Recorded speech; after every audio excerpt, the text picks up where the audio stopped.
Welcome back to this video, and today we are going to continue on our topic cellular respiration, which is part 3 in our Form 4 Chapter 7 Biology. So the outline of today's video is that we're going to compare between aerobic respiration, which we talked about in the previous video, and also fermentation in the last video as well. All right, so what are the similarities? So when we talk about the comparison, the question usually will request you to compare and contrast.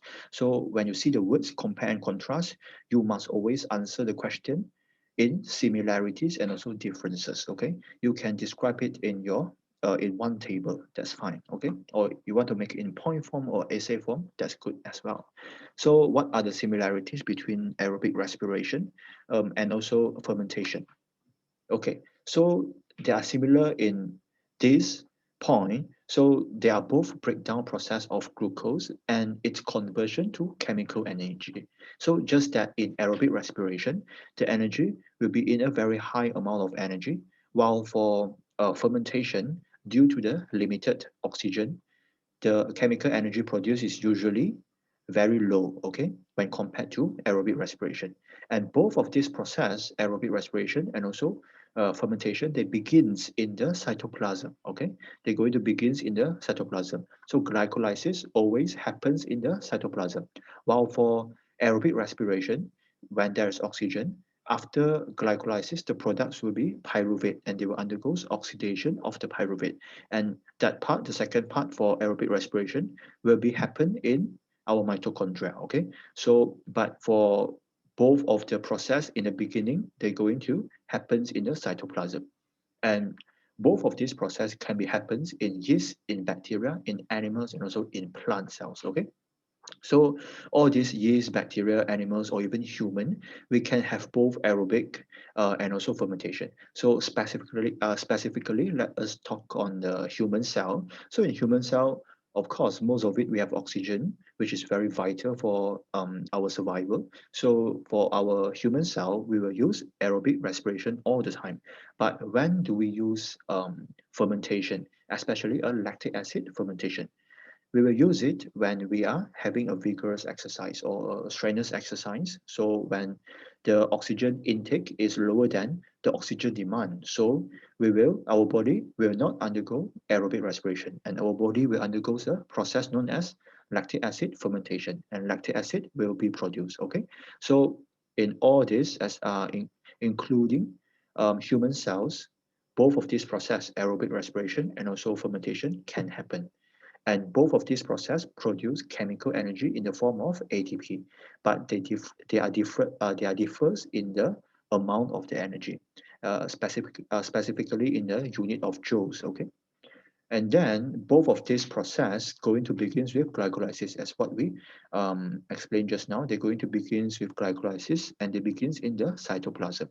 And glycolysis is where the glucose is being broken down and is converted into pyruvate. All right.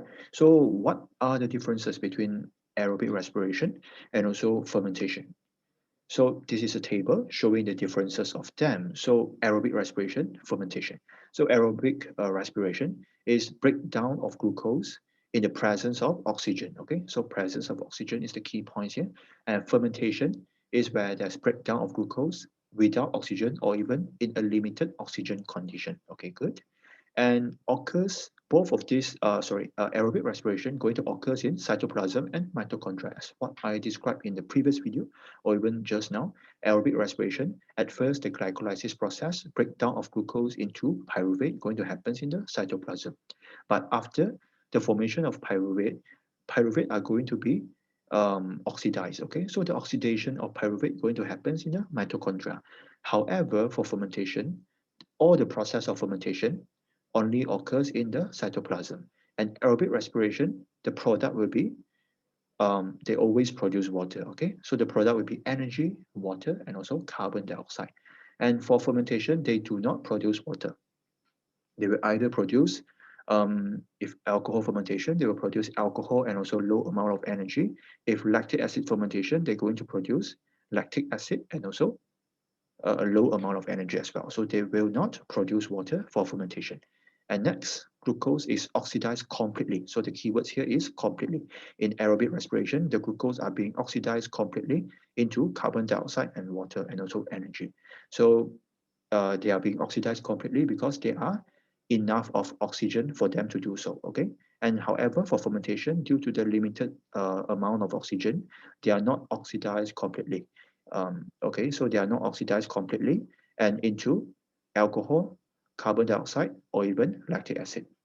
And then lastly, they are talking about the amount of energy. So you see, in aerobic respiration, as I mentioned, they are going to produce a very high amount of energy, which one molecule of glucose going to generate 2,898 kilojoules of energy. So this unit is not so important. You don't have to memorize this, but you have to know that they are going to produce a very high amount of energy in aerobic respiration.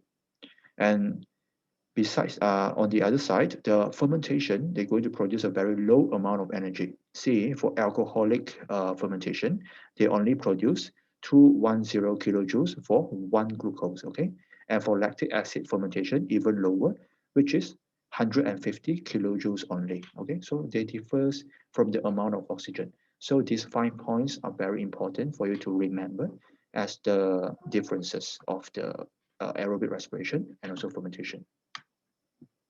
So recap of this lesson or video is that we actually learn on how to compare and contrast aerobic respiration and fermentation.